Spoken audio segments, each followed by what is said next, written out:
Bom, hoje, dia 8 de novembro de 2010, estamos trabalhando em cima do módulo referente a alguns estudos relativos ao Livro dos Espíritos, vinculados em algumas revistas, Jornal de Estudos Psicológicos, em março de 1858. Existe exatamente na revista de março um artigo, A Pluralidade dos Mundos, e que nós vamos trabalhar na tarde de hoje, munidos do Livro dos Espíritos, dos itens 51, ou 51, 55 a 58, e do Evangelho segundo o Espiritismo, capítulo 3, principalmente. Se for ainda possível, abriremos algumas questões com o livro A Gênese, para que a gente possa ter maior clareza ou aprofundamento do trabalho aqui trazido. Começa assim o artigo, senhor Allan Kardec. Quem ainda não se perguntou, ao considerar a Lua e os outros astros, se estes globos, né, são habitados? A gente achava que tinha vida na Lua. Outros achavam que não. Como é que nós estamos pensando agora? Diz mais aqui o companheiro para nós. Antes que a ciência nos houvesse iniciado, em que a natureza desses astros era possível a dúvida. No exterior, gente, de nossos conhecimentos, pelo menos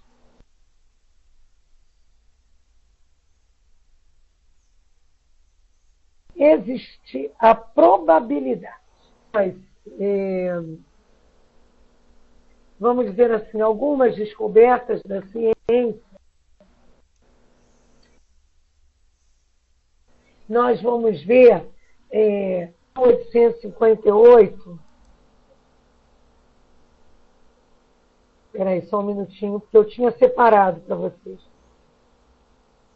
A ciência já havia trazido algumas outras perspectivas, descobertas, né? Nós vamos ver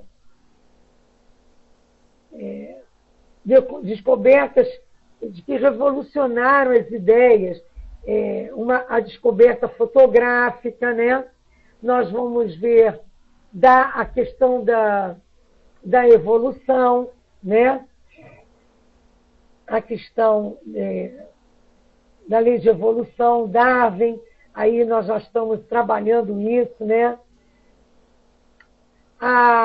Já havia se aberto com Max Kahl, Ernst Ludwig Planck, né? Vamos dizer assim, visões maiores à física, compreensão de fenômenos, inclusive subatômicos. Cientistas alemães utilizaram até essas descobertas, né? E aí propunham fazer um instrumento bélico, a bomba atômica. Nós vamos ver também, né? Max Planck, que viveu bastante para testemunhar esse triste artefato de Hiroshima e Nagasaki, né? Nós vamos ver átomos, né? Mostrava-se antigamente, né, essa questão, no início do século XIX, a redescoberta da descontinuidade da matéria, essa questão das unidades, dos átomos, entre os quais havia um vácuo, né? Max Planck estende esse conceito também para a energia, postula as trocas de energia entre os átomos. mais geralmente entre corpos, né?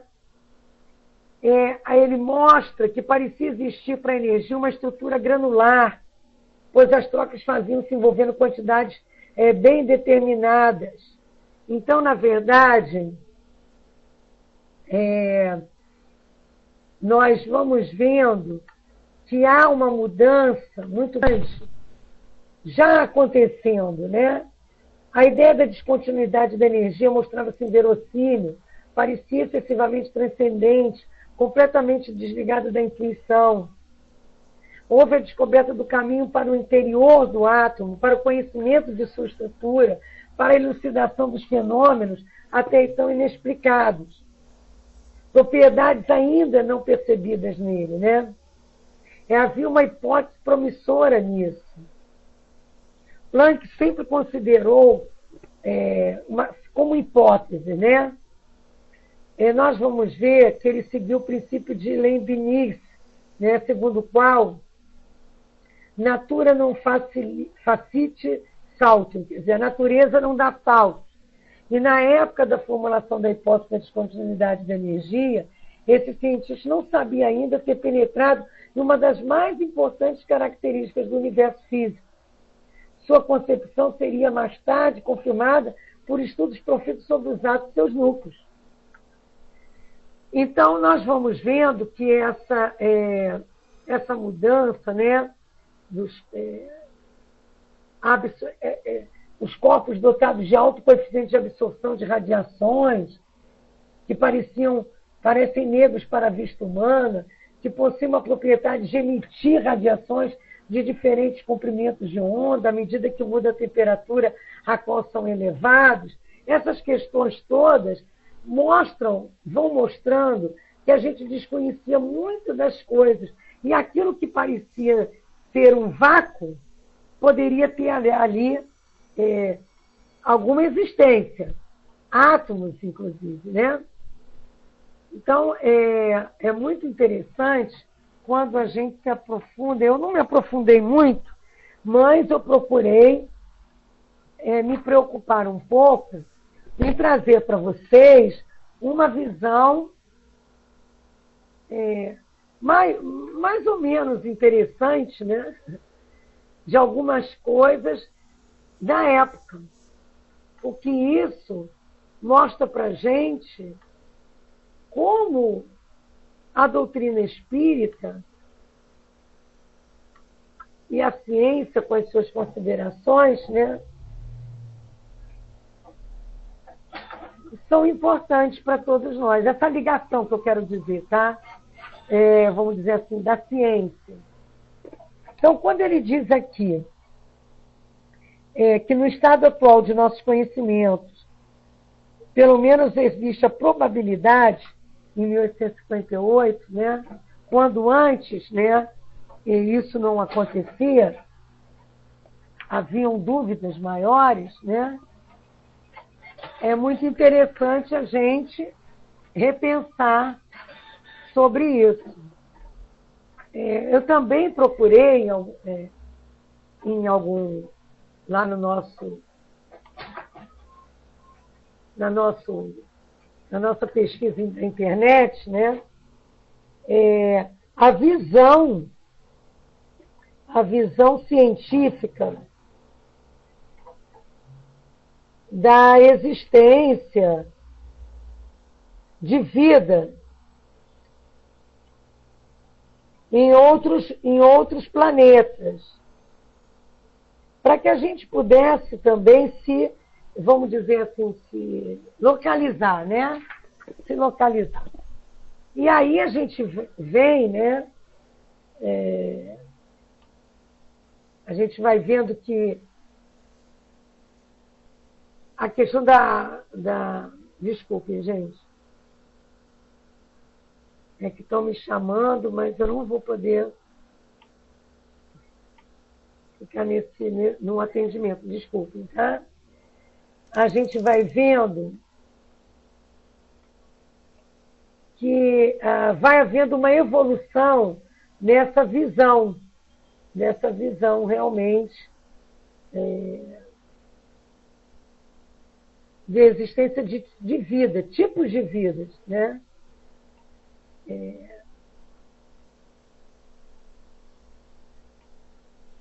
Não é uma questão de vida alienígena, coisa do gênero, nem de estilos de personagens que a gente vê por aí, né? Não é isso. A gente tem que olhar com um olhar científico. Se até hoje muitos companheiros não acreditam que o homem chegou à Lua, né? Fica mais complicado ainda a gente ver outras visões naquela época. Nós vamos vendo que Isaac Newton, né, físico e matemático, embora tenha sido também astrônomo, alquimista, filósofo, teólogo, né, ele foi, enfim, um cientista, né? E uma pesquisa promovida pela Royal Sociedade, Newton foi considerado um cientista que causou maior impacto na história da ciência em função de descobrir que a sua função era descobrir leis universais e enunciá-las de uma forma mais precisa e, vamos dizer assim, irracional. E ele, a demonstrar a consistência que havia entre o sistema por si idealizado e as leis de Kepler, no movimento dos planetas, ele foi o primeiro a demonstrar que o movimento de objetos, tanto na Terra como em outros corpos celestes, são governados pelo mesmo conjunto de leis. Então, ele começa a dizer que se existe o mesmo conjunto de leis, né, governando outros corpos, por que não poderia, né, crer, vamos dizer, que existisse um tipo de vida, né? Um tipo de vida, né? Então, ele traz várias contribuições, né? A questão da lei da gravitação universal, trabalha intensamente em problemas com a ótica e a natureza da luz, demonstra de forma clara, precisa, que a luz branca é formada por uma banda de cores, e vai trazendo várias reflexões a respeito, né? As 3 grandes leis dele, né? Como se fala nas leis, né? Das leis de Newton, né? Então, Newton foi sempre respeitado né? Sua obra marcou uma revolução, seus estudos foram chaves, portas abertas do conhecimento.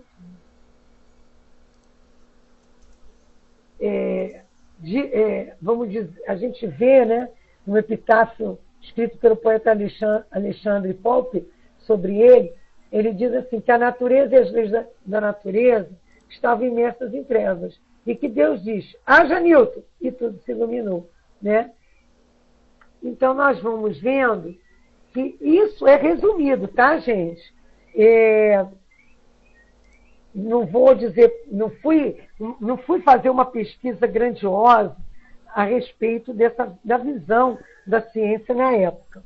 Mas essas questões já nos levam, né, a ver que algumas mudanças estavam já acontecendo, trazendo não só apenas dúvidas, mas probabilidades de ideias nesse sentido da existência de serem habitados outros globos, né? E aí continua aqui o nosso amigo, né? Mas a esta ideia realmente sedutora fazem-se objeções tiradas da própria ciência. A própria ciência traz elementos que contradizem essas outras probabilidades. Disse que a Lua, ao que parece, não tem atmosfera e possivelmente não tem ar. Tudo bem. Para nós espíritas, a gente começa já a pensar em várias outras questões, mas vamos lá. Em Mercúrio, à vista de sua proximidade do Sol, a temperatura média deve ser a do chumbo em fusão, de maneira que, se ali houver chumbo, este deve correr como a água nos nossos rios. Então, como ter vida? Mas que tipos de vida nós estamos comparando, né? A gente está vendo o nosso modelo, né? A vida como aqui na Terra. Mas existem várias possibilidades de vida na própria Terra, nos primórdios existiam animais que hoje não existem mais. Não é verdade? Existem animais, não mais os dinossauros, coisas desse tipo de gênero, né? Nós vamos vendo aqui também no texto que em Saturno dá-se o oposto. Não temos um termo de comparação para o frio que ali deve existir. A luz do Sol deve ser lá muito fraca, apesar da reflexão de suas 7 luas e de seu anel, pois àquela distância o Sol deve aparecer apenas como uma estrela de primeira grandeza. Em tais condições, pergunta-se se nele é possível a vida. E aí nós vamos ver o que os espíritos dizem para nós lá no livro dos Espíritos a respeito desse assunto. Todos os globos que giram no espaço são habitados? Sim. E o homem da Terra está longe de ser, como supõe, o primeiro em inteligência, em bondade, em perfeição. E os espíritos que dizem isso são aqueles que assinam os prolegômenos lá do livro dos Espíritos. Não são espíritos desconhecidos e qualquer espírito, não. Né? Nós temos São Vicente de Paula, nós temos Swedenborg, nós temos Sócrates, nós temos Platão, né? Nós temos tudo isso. Então, são espíritos com uma visão bem maior que a nossa. João Evangelista, Santo Agostinho, Fênelon, né? Espíritos de Verdade, São Luís. Esses espíritos com uma visão bem maior, não é? E aí os espíritos respondem, né? Há, no entanto, homens que se acreditam muito fortes, que imaginam que esse pequeno globo é o único a possuir o privilégio de conter seres racionais. Então, veja, seres racionais também em outros globos. Vale lembrar, diz Luiz, que o espírito adapta seu perispírito à atmosfera do planeta que irá habitar. Muito bem lembrado, amigo. Orgulho e vaidade. Acreditam que Deus criou o universo unicamente para eles. E aí, quando se pergunta, né, em cima disso que a nossa companheira está dizendo aí, a constituição física dos diferentes globos é a mesma? Não. Eles, de modo algum, se assemelham. 57. Não sendo a mesma para todas a constituição física dos mundos, segue-se que haja para os seres que os habitam uma organização diferente? Sem dúvida. Então, não precisa ser como nós, né? O mesmo tipo de matéria. Como no vosso os peixes são feitos para viver na água e os pássaros no ar. Se aqui no nosso, vários seres, né, de vida orgânica vivem em vários mundos diferentes, na água, na terra, no mar, né, no brejo. O sapo começa como girino na água, depois vai para a terra, para os brejos. Não é verdade?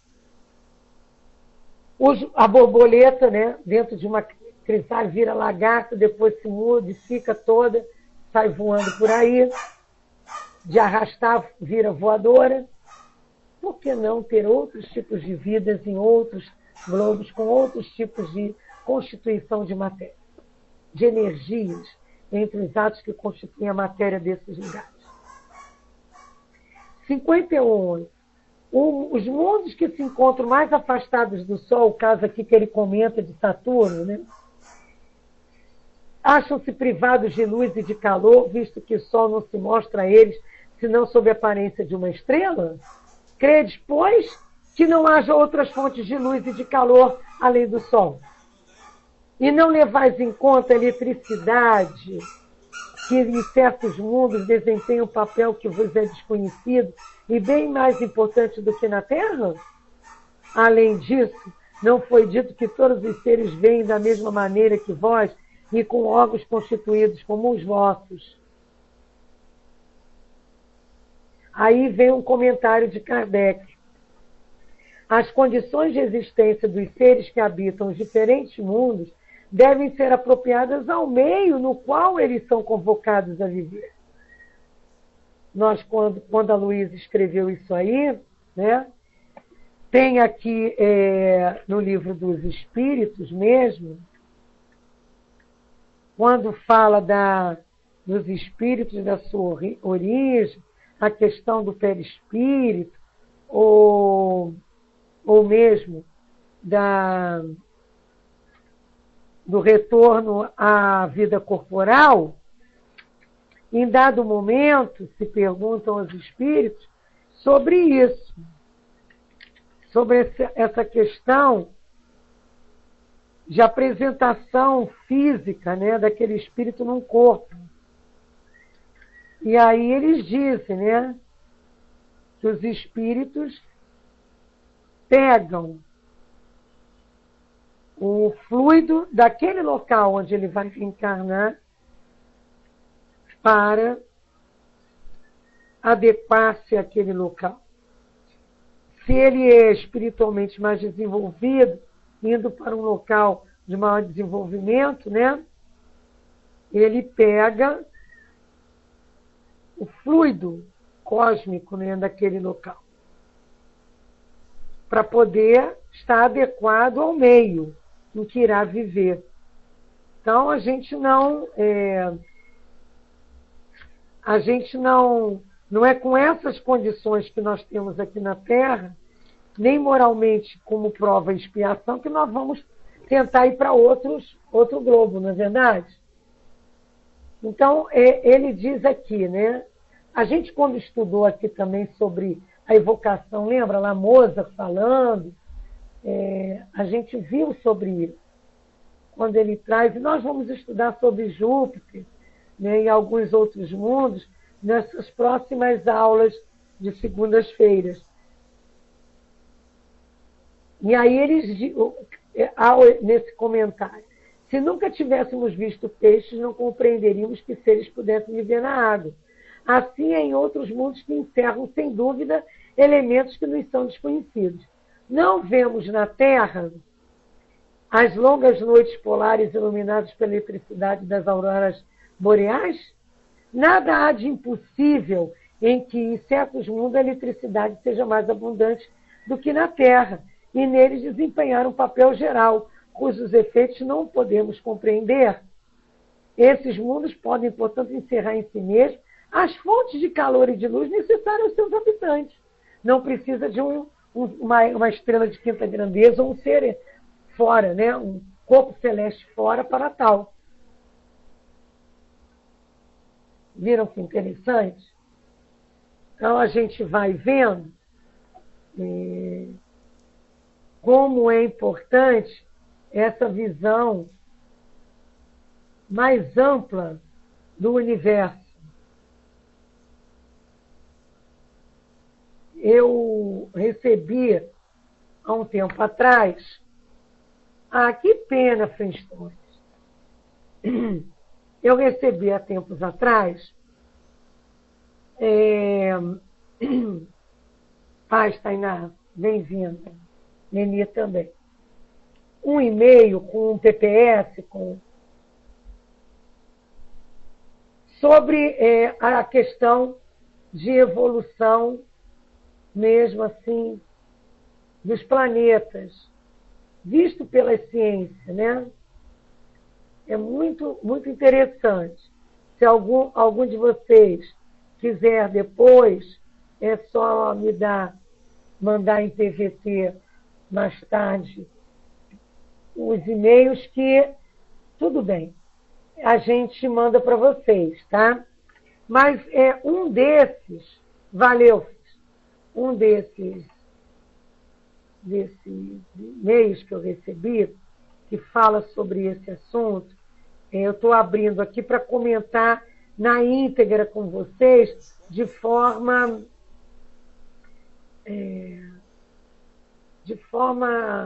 não perder nenhum dado, sabe? Porque é muito boa a comparação que é feita a respeito dos mundos, do tamanho dos mundos. Conhece-lo? Eu tenho alguns, é mais de um que eu tenho. E é muito interessante quando eles trazem essa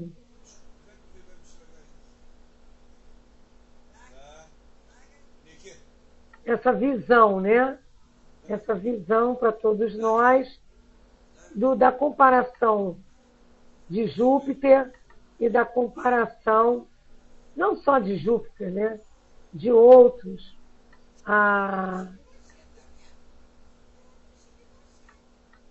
Mas ele agora, só porque eu quero falar com vocês, ele não quer abrir, mas tudo bem. Eu vou continuar o estudo, se depois, até o final, a gente conseguir, eu falo com vocês, né?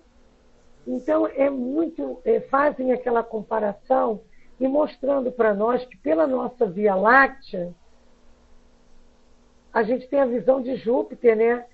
A Terra some perto dessa visão. Mas se a gente comparar com outros locais já conhecidos, o Júpiter que vira uma cabeça de alfinete, comparado aos outros corpos celestes, já, vamos dizer assim, descobertos, né? Já descobertos. Então, é muito, muito, muito legal mesmo, muito legal. Uma vez a gente fazendo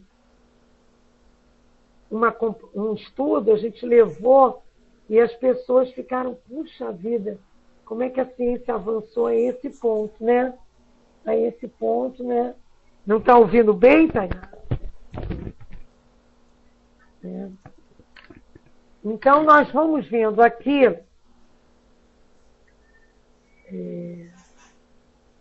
quando continua no segundo parágrafo, né? Não se compreende que semelhante objeção possa ser feita por homens sérios. Se a atmosfera da Lua não foi percebida, será racional inferir que não exista? Não poderá ser constituída de elementos desconhecidos ou bastante rarefeitos para não produzirem refração sensível? O mesmo diremos da água e dos líquidos ali existentes. Em relação aos seres vivos, não seria negar o poder divino, julgar impossível uma organização diferente, né? Uma organização diferente da que já conhecemos, quando as nossas vistas, a providência da natureza, se estende com uma solicitude tão admirável até o menor inseto, e dá a todos os seres orgânicos apropriados ao meio em que se devem habitar, quer seja a água, o ar ou a terra, quer mergulhados na escuridão, quer expostos à luz do sol. Se jamais houvéssemos visto um peixe, aquele comentário que está lá, não poderíamos conceber seres vivendo na água. Não faríamos uma ideia de sua estrutura. Até bem pouco tempo, quem teria acreditado que um animal pudesse viver indefinido? Mas sem falar, né, desses extremos, os seres que vivem sob o fogo da zona tórrida poderiam existir nos gelos polares?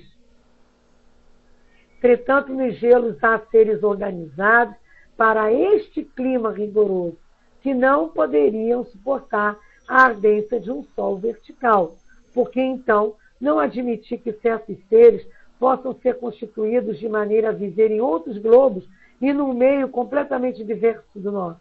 Esse raciocínio, né, é muito bom, muito interessante, esse raciocínio que Kardec traz para todos nós. É um raciocínio lógico, muito lógico, e que nos faz, né, vamos dizer assim, pensar com clareza. Como é importante agradecer o universo. Como é importante. Como, na verdade, o universo, né, e agora abriu um e-mail, deixa eu só tirar aqui. Como o universo, que é a criação de Deus, nos traz essa beleza para que a gente reflita, não é para que a gente pense que é só para ficar admirando, não. E se nós temos que evoluir, e se aqui continua um planeta de prova e expiação, se a gente melhora um pouco, tem que ter experiência num planeta de regeneração, ou em outros globos, ou se há colônias espirituais, como é que não há, né, possibilidades para que nós tenhamos essa evolução em outro lugar? Não é verdade? Então, nós temos que pensar um pouco, né, dessa forma, uma forma mais ampla de ser, uma forma mais ampla de visualizar a misericórdia divina, de visualizar o amor de Deus para todos nós. Quando a gente vai lá no livro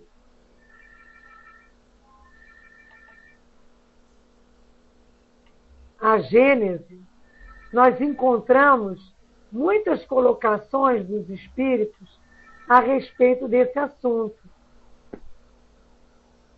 Essas fotos que a Luísa está falando, da UBLE, é exatamente esse CPF que eu estou dizendo para vocês. Quem quiser, passa então aí em PVT para a Luísa, que ela manda para vocês também. Aí ela já me ajuda. Já pode mandar para ela, que ela vai mandar para vocês olharem. A próxima aula, a Leila que vai dar, não vai ser a respeito desse assunto. Mas na outra eu vou continuar esse assunto. E aí eu vou ver um meio de tentar colocar um portal para que vocês acessem e deem uma olhada depois. Tá? Então é importante que a gente tenha essa visão. Leon Denis também traz isso para nós no Grande Enigma.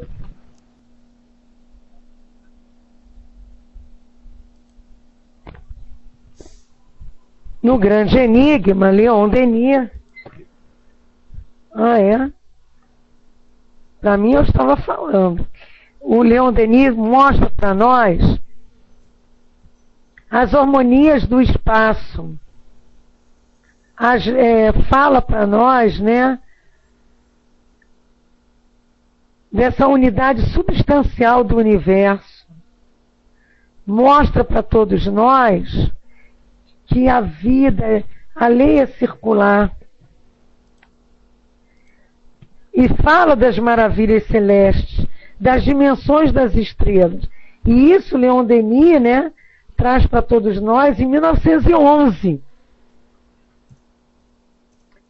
O livro é fantástico, né?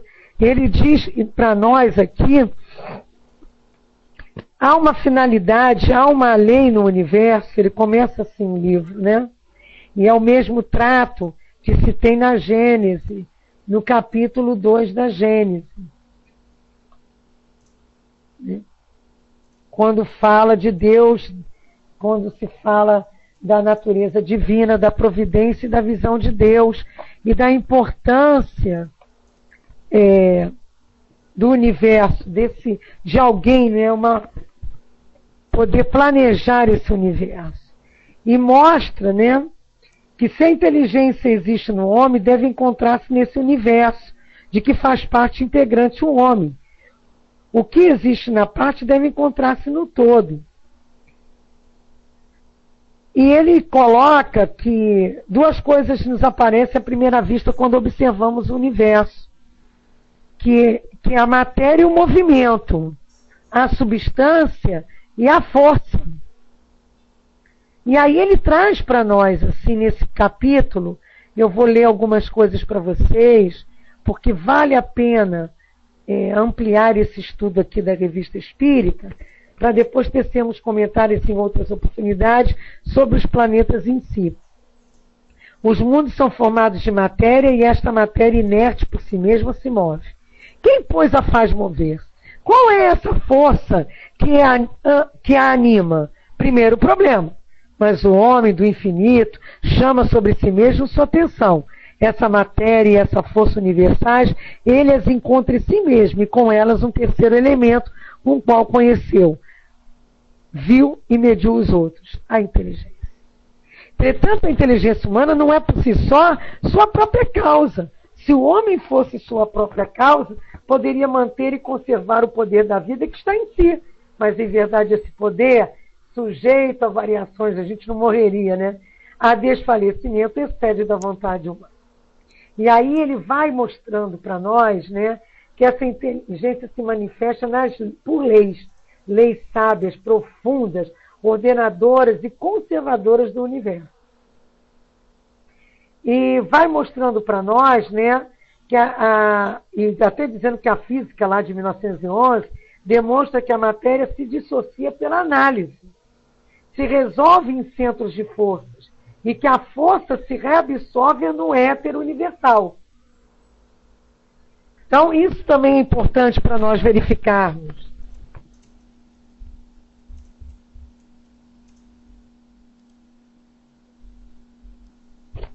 Desculpe, gente, acho que falhou de novo, é? Deixa eu acertar aqui. Vou repetir, tá? Então, como ele disse, que a inteligência se manifesta por leis sábias e profundas, ordenadoras e conservadoras do universo. E que todas as pesquisas, todos os trabalhos da ciência contemporânea, nós estamos aqui nesse livro em 1911, concorrem para demonstrar a ação das leis naturais. Coisa que a gente viu que Planck, né, lá no 1800 e alguma coisa, estava já começando a falar, né?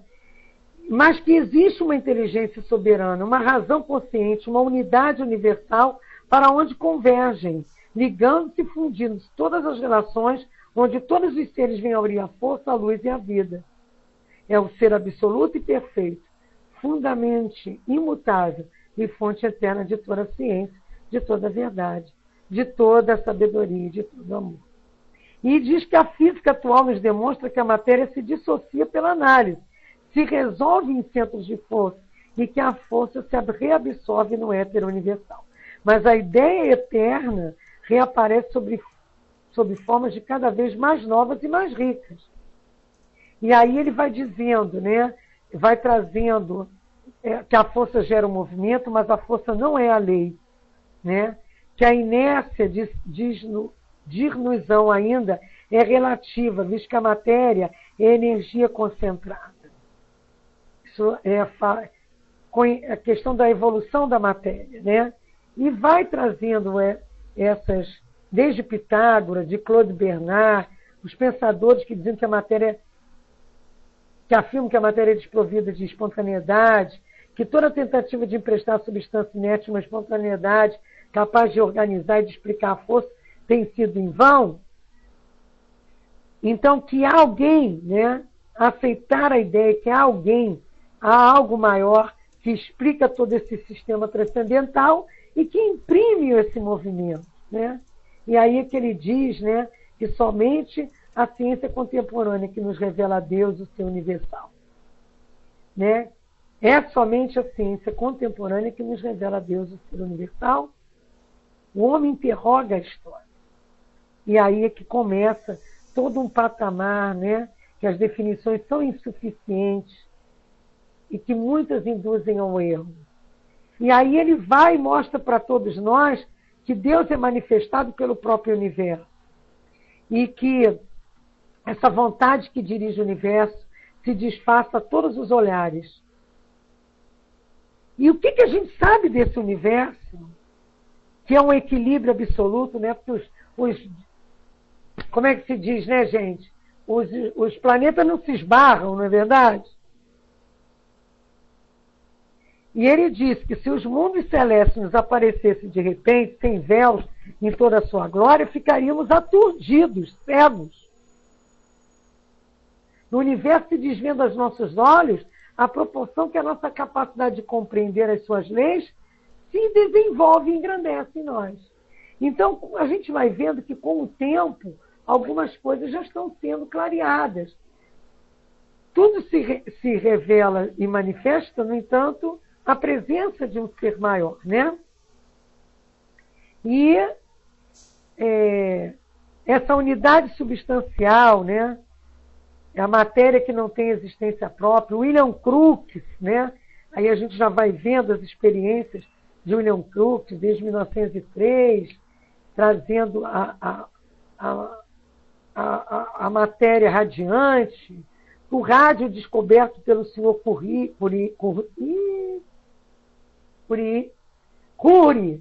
pronto, que produz calor, luz, né, mas de maneira contínua, sem se esgotar. As engenhosas descobertas de Le Bon, que provaram que as irradiações são uma propriedade geral de todos os corpos. Bem, isso tudo é aquilo que nós comentamos no início. A importância de ver a natureza a ciência, né? A natureza como era vista pela ciência naquela época, para nós entendermos melhor esse comentário do querido Allan Kardec a respeito da pluralidade dos mundos. Nós vamos deixar outras partes desse capítulo 2 do Grande Enigma, do capítulo 3, né, do Grande Enigma, para nós, algumas pontuações, inclusive, dos outros capítulos, 4, que fala dos planetas, fala de Júpiter, e não fala de Plutão, que ele só passa a ser conhecido a partir de 1930, o livro é de 1913, e hoje Plutão passa até a ser conhecido, né, como um planetoide, não um planeta. Nós vamos trabalhar com vocês nas próximas conversas de segundas-feiras, nas 2 últimas semanas do mês, né? Vamos continuar então aqui, né? E ele coloca que, pela mesma razão, habitantes da Lua, se um dia pudessem vir à Terra, uma vez que constituídos para viver sem ar ou num ar muito rarefeito, talvez completamente diverso do nosso, seriam asfixiados em toda a espessa atmosfera, como nós quando caímos na água. Temos que aprender. Ao contrário, diz-nos o simples bom senso que assim deve ser, pois repugna a razão crer que esses inumeráveis globos que circulam no espaço sejam simples massas inertes e improdutivas. Tem lógica, não é, gente? Tem muita lógica.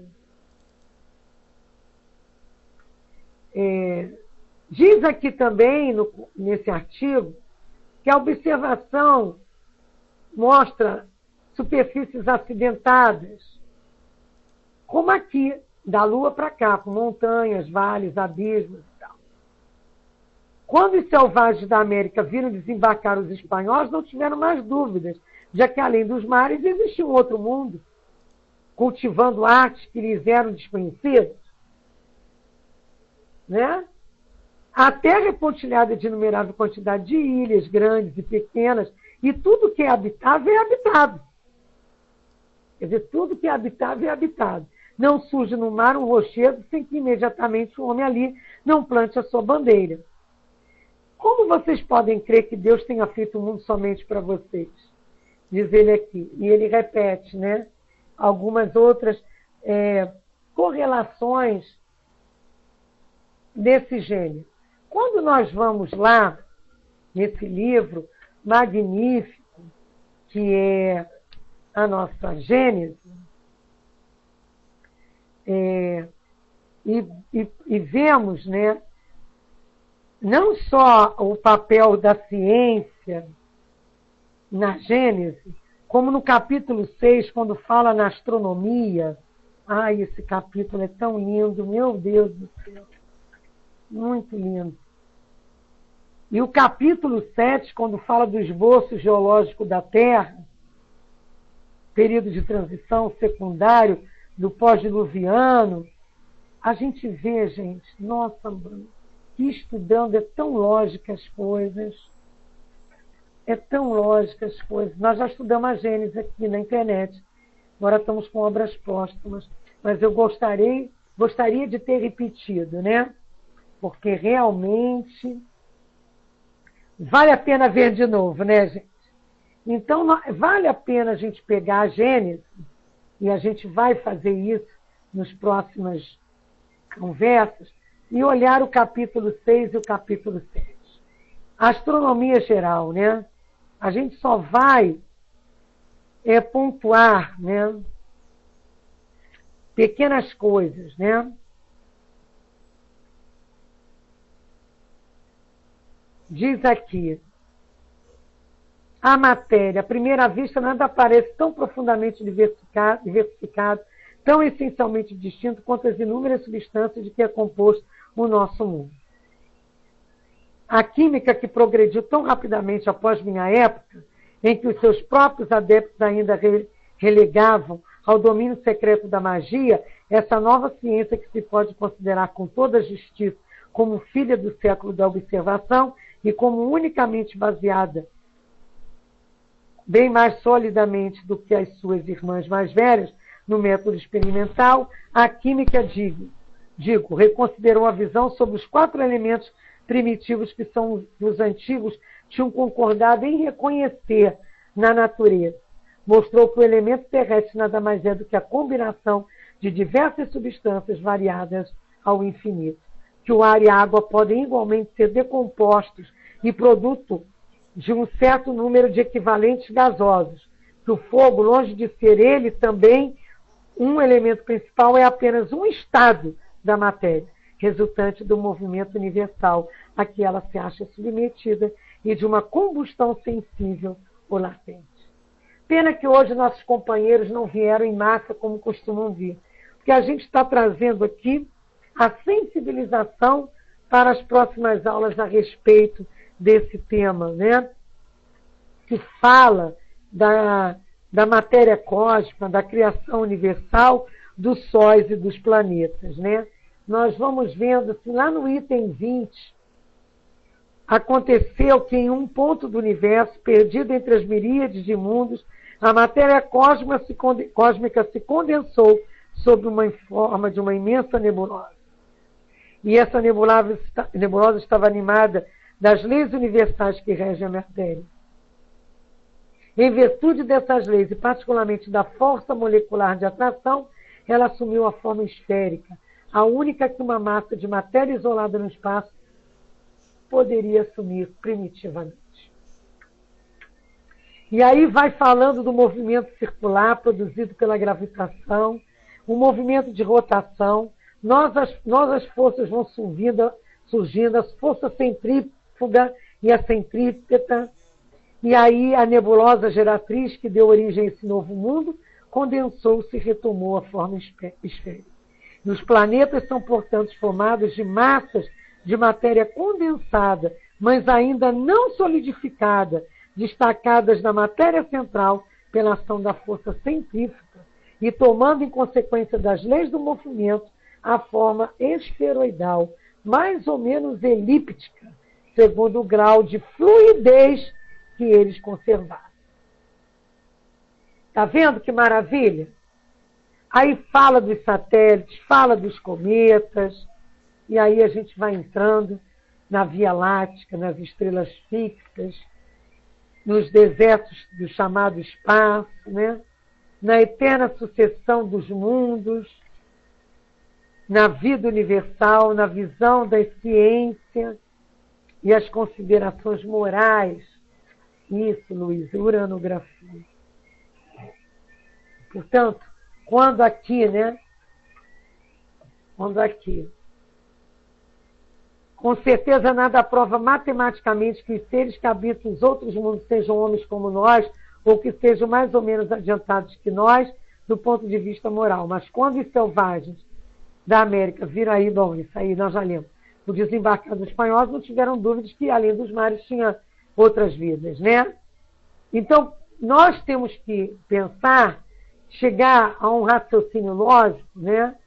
Que muitos já fizeram, concluir pela pluralidade dos mundos, que realmente eles nos ensinam que todos esses mundos, esse raciocínio, né? E a revelação dos espíritos, que todos esses mundos são habitados por seres corpóreos apropriados à constituição física de cada globo, que entre os habitantes desses mundos, uns são mais, outros menos adiantados que nós do ponto de vista intelectual, moral e físico mesmo. E que o espaço é povoado por seres inteligentes, invisíveis para nós por causa do véu material lançado sobre nossa alma. E tudo é povoado no universo. A vida e a inteligência estão por toda parte. E aí a gente pega aqui ele faz uma comparação lindíssima. Por isso que eu gostaria de que vocês tivessem acesso a esse PPS que eu estou falando, que a nossa amiga Luíse pode passar para vocês. Em PVT, vocês passem os e-mails. A Luíse ficou de passar para vocês isso, para vocês verem as comparações. Nós vamos usar, não na aula que vem, né, que a nossa amiga Leila vai tratar da última evocação que ficou pendente no módulo anterior. Mas na outra, daqui a 15 dias, nós vamos continuar esse assunto. Você não achou, Luísa? Eu também ainda não. Mas se o pessoal passar os e-mails para você, depois a gente conversa, né? Manda para eles, né? Mas, Nádia, manda para ela lá. E eu tenho mais 2 também, que na próxima eu passarei com muito carinho para vocês. A gente fecha esse pequeno...